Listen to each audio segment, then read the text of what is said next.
It's here. It's here.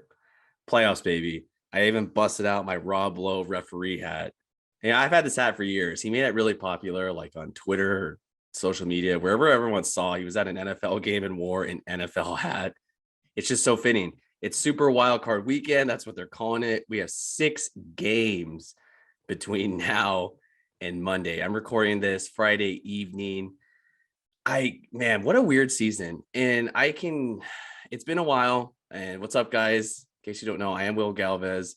For new listeners and viewers on YouTube, Dale had an obligation he had to take care of. So positive vibes. I think there's some big news coming for him. So I'm really excited. So I'm going solo today, but I'll also have his pick. So he gave me a good little parlay of what he wants. Just a little quick notes on the NFL really fast. What a crazy year. Aaron Rodgers is probably going to win the MVP, even though his toe somehow got COVID and infected. No, I'm just kidding. Everyone's talking about that toe picture he had. It was a strange year. And I say that just for the simple fact, it's not outside of the pandemic or, Omicron, the variant, whatever.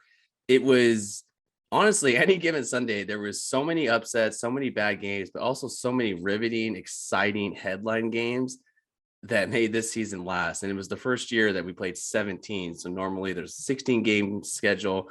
I don't know if that really put the league on its head, because every year or every season, every weekend, see, it has me all fucked up. We didn't know, like, especially betting wise, like going into week 18, you have the Colts losing to the Jaguars, which basically set up this avalanche domino butterfly effect of like, all right, well, the Steelers need to beat the Ravens, and then the Chargers and Raiders need to tie. I could, like I said, I could say the Charger conversation for like another day, because I could go probably 2 hours, maybe more on that. They eventually end up losing. It was that third down call. The Raiders don't really have any sort of urgency at that point, and people had the perception that, oh, maybe they're going to tie and maybe just have them both get in. There's a couple things from the angle. I mean, Brandon Staley, why did he call the timeout? I understand his logic behind it. He justified it in the press conference, saying that he needed to change his defensive scheme or the package, which I don't blame him, because they got gashed. Not only that game, just the entire year. That was really the Chargers' Achilles heel. They have a great team. They have great pieces. Justin Herbert's badass, converted like 4th and 21, scored a touchdown. They were 6 for 7 on 4th down. I mean, that just goes to show how insanely talented he is. And I love Phil, but if that was Phil Rivers, that game might have ended a lot earlier. And look, if he doesn't call the timeout, I don't know. The what ifs, right? Like this, we could be in a whole separate conversation. They give the 10 yards to Josh Jacobs, and then they kick that field goal, because at that time, before they called the timeout, it was like going to be a 57-yard field goal. And I understand, like, it's NFL kicker, Daniel Carlson, their kicker at the Raiders, had never missed in that stadium in Vegas. It's so weird to say Vegas Raiders. I still say Oakland and San Diego just to piss people off. I even say that on air at my job. But, they give up 10 yards. And as I mentioned, that was the Achilles heel for the Chargers all year. And at that point, you're like, okay, well, if you're going to do that to us, then we're going to kick this field goal. And Rich Bisaccia said, even in the post game, Derek Carr, kind of insinuated they wanted to go for the tie. And I understand from like a divisional standpoint, like, why would I ever want to help the Raiders, right? But if we both tied, they both go to the playoffs. I don't know. I mean, other news too.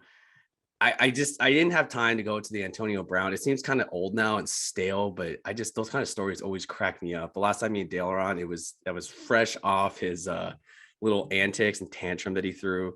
Now he's teaming up with Kanye West and Julia Fox and Floyd Mayweather. They're hanging out, listening to Drake, as you saw like on Twitter and stuff. They want to fuck up Pete Davidson because he's now fucking Kim Kardashian, like in the Bahamas. Celebrities are just like us, just on a more grander scale. There's always drama, women just causing trouble as always. But we're in the playoffs now, so I want to get to that. So I want to get to these picks. I think this is a great weekend. So we have 6 games. You have 2 on Saturday, 3 on Sunday, 1 on Monday night. So I'll kind of break down each one as fast as I can right now, get you guys in and out, hopefully make some money. And as I mentioned, Dale also, I'll drop his pick, so he's not here today. I'm still like bent over that fucking Charger game. I'm gonna get over it. I've done a really good job these last few years of it not really affecting my mental health and well-being and physical health and spiritual health, everything. It just, God, they should be in the playoffs. It's really a shame that Justin Herbert's not in the playoffs. Like, we need to watch him. Like, do we really want to watch Derek Carr? I don't know. Speaking of Derek Carr, let's get into this. So we had the first game, which I think is a fantastic appetizer for the playoffs. So we have two games Saturday. You have Bengals, Raiders. You have Buffalo and New England. First one, Raiders are traveling to Cincinnati. You had the Bengals who just caught fire at the right time, right? Joe Burrow at one point throws for like almost 1,000 yards in that 2-game span over the Ravens and the Bengals. Jamar Chase is like the next and upcoming Randy Moss, which is interesting because he's put out these crazy numbers. And that's what Odell Beckham Jr. did his first couple of years. Justin Jefferson from Minnesota did the same thing. I don't know. We'll see if he can, keep that up.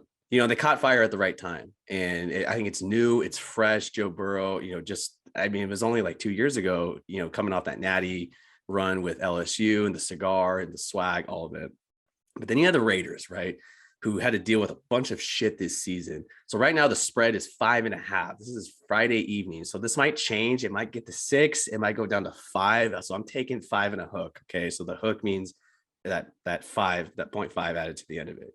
So this is interesting because, as I mentioned, you have John Gruden, who got in the mix of like basically like a Watergate scandal that happened back in the 60s with like Lyndon B. Johnson, but with emails and Dan Snyder. And forgive me if I said the wrong president. I don't know. I'm horrible at that U.S. history shit. I don't know how I passed school. I don't know how I went to school my entire life. You have John Gruden, in the midst of like an email scandal with Dan Snyder for Washington, gets caught up in the wrong mix, gets fired. Like a week or two later, maybe even that same week, Henry Ruggs decides to go like 130 miles an hour, like in a residential neighborhood, and then kills a girl and her dog. Really morbid. I know we're getting really weird right now, but I'm just kind of laying out the adversity that the Raiders had to go through this year. Injuries like Darren Waller, up front defensively, that's really their best.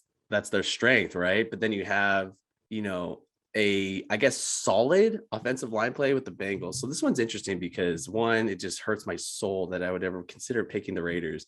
But a couple things. The Bengals haven't won a playoff game since 1991. Text messaging wasn't invented yet. I mean, that just goes to show how long ago that was. I really do like Burrow, and I like where his trajectory is headed towards. Now, he didn't play week 18. Neither did Joe Mixon because he had COVID. And, in that couple weeks ago, Joe Burrow, he had an injury to his non-surgically repaired knee that he had to go through last year.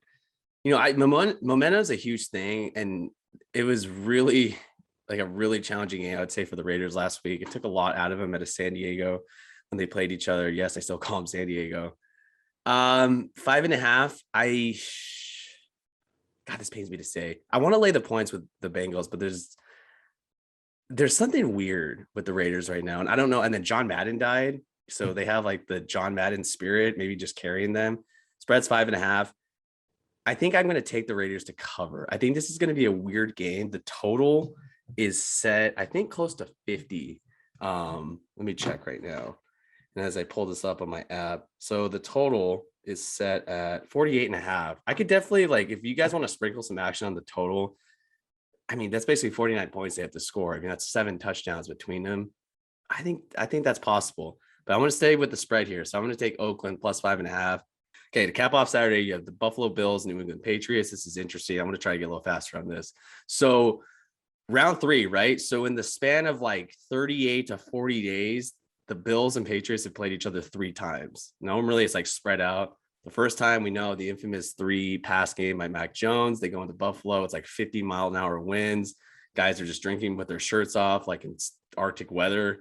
And I love Buffalo. I love them. I love the passion. They've been through a lot. Spread's 4.5 here. Now, again, gut tells me there has to be some home favorite that wins this weekend, right? It has to. There's something fishy about this because in the second matchup, you had Josh Allen really take that next step, kind of got over this mental hurdle where they went into Foxborough, into Gillette Stadium, and basically manhandled the Patriots. But how would you go against Bill Belichick, right? You have all these teams that are built, that are fast, that are wide and spread out. So they're zigging. And what does the hood do? He zags. He's going to go opposite. He constructs a roster that is built and beefy and bulky and built for cold weather. They run the football. They have a variety of backs that can do that. And they have a quarterback in Mac Jones. And although he's a rookie, who's outplayed everybody, right? Sorry, Trevor Lawrence, Justin Fields, Trey Lance. You guys are, God, what a weird year. Yeah, not them. So, I mean, he's in contention to win Rookie of the Year, Mac Jones, him or Jamar Chase. There's a quarterback in New England that's not going to make a mistake. I just feel like McDaniels and Bill Belichick are not going to put him in a position to try to win this game. They're going to rely, they're going to rely on a lot of running, rushing attack, heavy defense, ball control, and it's cold. It's going to be really cold. There was like a stat where like Josh Allen, even though he has been in Buffalo for a few years, he has all the tangibles to thrive in cold weather, and he went to college in Wyoming. Maybe because he was born in California, I don't know. He doesn't perform well in cold weather. My head tells me to go with the Bills. I think this is the Buffalo Bills' time. I think this is where they really take that next step. They take the mantle from Belichick, who's had it for the last 20 years. But there's something about me, and I think you have to forge like a new cardinal rule in gambling. Why would you bet against Belichick? I just don't feel that. So in my heart, I want to take the Patriots +5 or +4.5. Can they hang around? This is probably going to be a low scoring game. I mean, it's set at 44 and it might get lower as the game goes on. Again, this is the evening game. I'm not going to rule out Bill Belichick. I'm going to take the Patriots +4.5. I think they can get it done. I don't know if they win. I think it's going to be a lot closer than people anticipate. Okay, let's go to Sunday. So I'll knock these out really fast. So 3 games on set, and we have a Monday night game as well. First game, Philly, Tampa Bay, Jalen Hurts, the Eagles, Nick Sirianni. They're taking on Tom Brady, Tampa Bay, as they say, Bruce Arians, Gronk, Mike Evans. Now, I mentioned the Antonio Brown thing earlier because although it's super hilarious that he threw that tantrum and was like the living embodiment of fuck this job, I hate it, like just took off his shirt and left. Legendary. I mean, you think of a diva wide receivers like Randy Moss, T.O., Chad Johnson, Steve Smith. They don't hold a candle to AB. I mean, I think he has supplanted all those guys.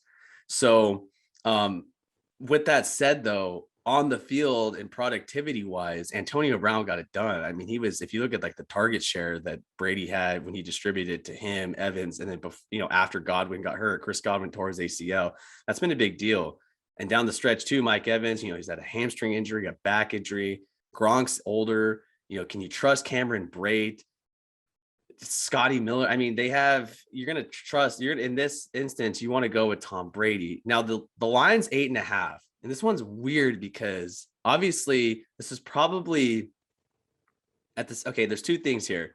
One, why isn't this a double-digit line when we obviously know on paper at least, and how with injuries and COVID, Leonard Fournette's coming back. Tampa Bay is the better team. They repeated last year.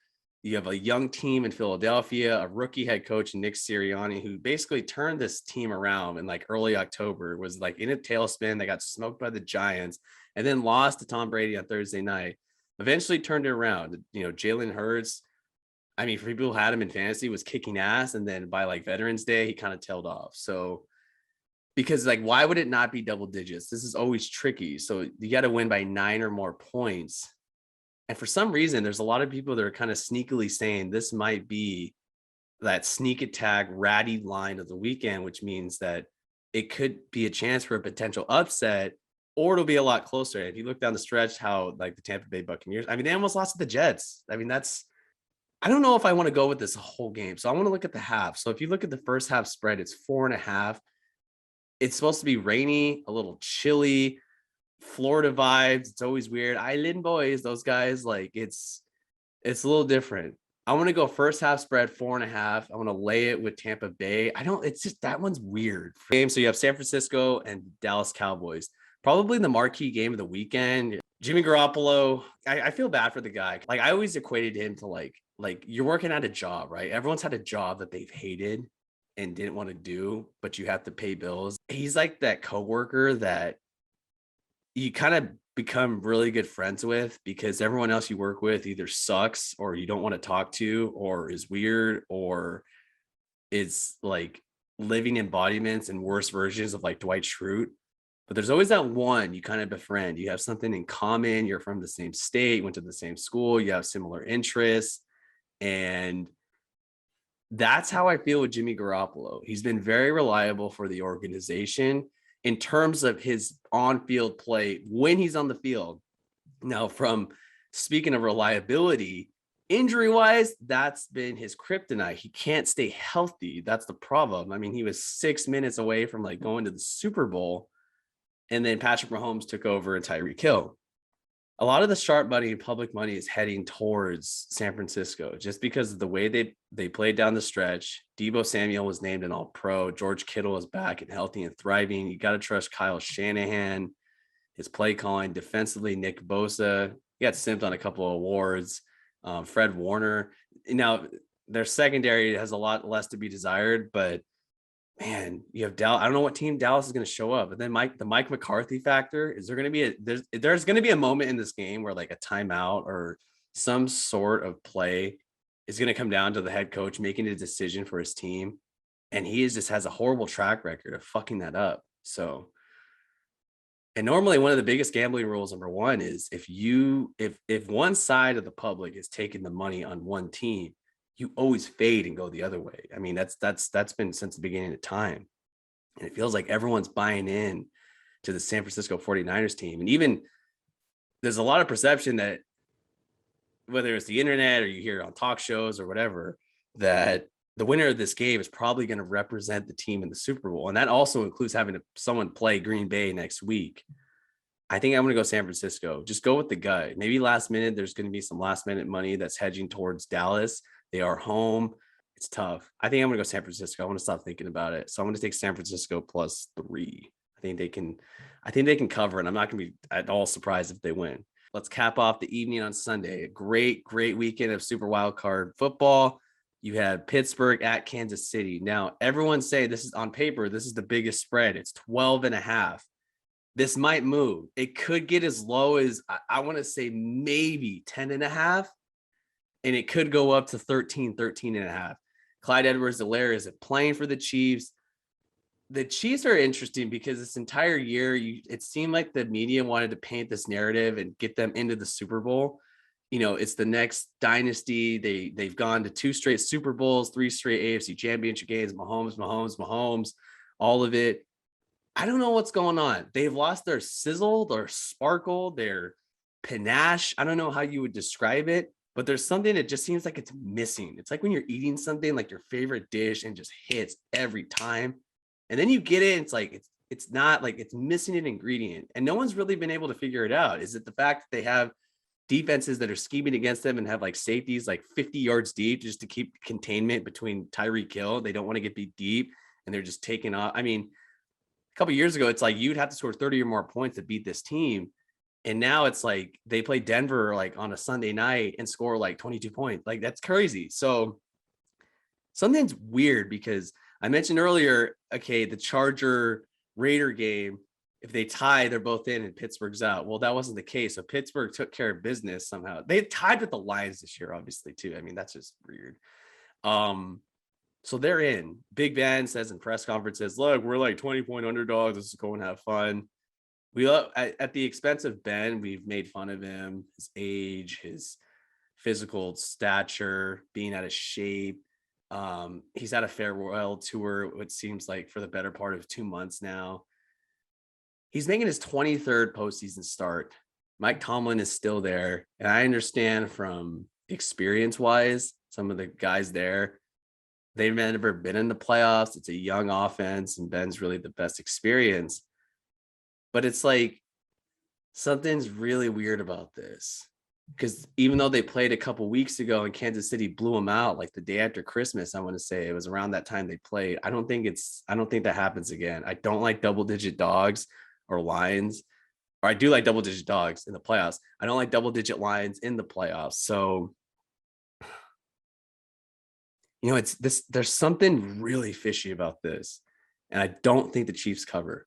I didn't like the way they played down the stretch. They should have lost to the Chargers on Thursday night in like early December. Again, it was just bad coaching by Brandon Staley, inefficiency to be able to call timeouts and not call timeouts, and then go for two and not go for two, blah, blah, blah, all of it. So I think I might take Pittsburgh to cover 12.5. That's a lot of points. And I don't trust. The only thing that a lot of people are saying is they're looking at first quarter metrics. You know, the Chiefs are the highest scoring team in the first quarter of the season, and the Steelers are the worst. I mean, there was like a span where the Steelers didn't score a point in like 4 straight games in the first half. I mean, that, or a touchdown. Like, that's absolutely ridiculous. I don't know. It's fishy. I don't like it at all. Something about it. So I'm going to take Pittsburgh plus 12.5. Now, to cap off Monday, the Arizona Cardinals are traveling to SoFi Stadium. Kelly Stafford, the wife of Matt Stafford, has just been bitching to like radio and podcasts and stuff about last week when the Rams played the Niners and there was like home field advantage for San Francisco and they had to use a silent count at home. Hey, Kels, maybe have him talk to Phil Rivers, to Justin Herbert, because it must have been your first time. This is the NFL. I understand that you came from Detroit and they were super shitty and a very horribly run organization, but the fan base was there. Okay, in Southern California, I can really attest to this. I'm a diehard fan, but everyone's front runners there, or they're transients. They don't care about the teams that are there. Transients meaning they're people from other states or countries that live in LA or San Diego or Southern California, Orange County. They're front runners. So when they're good, they're good. And when they're not going to be there in support. So, and then you have Stafford reaching out and saying, you know, he has nothing to prove. Yes, you, in his press conference. Yes, you do. You have, like, no matter what you want to, how you want to paint this, how you want to put it, there's pressure to this. So, man. And then you have Arizona, who starts 7-0. They eventually get to 10-2. And then there's this whole thing where Cliff, and you're looking at statistical trends where he starts the season really hot. It's his third year with the Cardinals. And then they hit this tailspin. They hit it horribly in December. You know, Kyler Murray got hurt after Halloween, missed basically all of November, you know, headed into Thanksgiving and going into December. They lose to the Lions. They lose to the Colts on Christmas, but then they take care of Dallas. You know, if you're looking at the money line right now for the Arizona Cardinals, plus 160, I don't want to say that they're going to win. I think it's going to be a lot closer because conventional wisdom wants you to go with the favorite, with the Rams, but they're horribly constructed roster wise, right? Like they're so top heavy. Yes, they have all pros and Jalen Ramsey and Aaron Donald. Leonard Floyd's on all pro, but he's solid. They got Von Miller. Offensively, we already know about Cooper Kupp. They got Cam Akers back miraculously. Dude tore his Achilles like in the summer, and now he's back. Like, God, medicine, crazy. I don't know. There's something about Stafford. He has 17 picks this year. He's tied with Trevor Lawrence. I think he's thrown 6 pick sixes. I mean, that's just aloof. Like, is he going to have like knucklehead plays? I don't know who's going to show up. And the same thing with the Cardinals. They're so Jekyll and Hyde. I don't know which team I'm going to get. Are you going to get the team that balls out and gets it done against Dallas, a perennial Super Bowl contender with all pros on both sides of the ball? Or are you going to get the team that just kind of zombie sleepwalked into fucking Detroit and lose, or have like the Panthers come in and whoop your ass at home? I think I'm going to take Arizona to cover. I think I am. And honestly, if you want to get feisty and like a little aggressive, maybe sprinkle in the money line.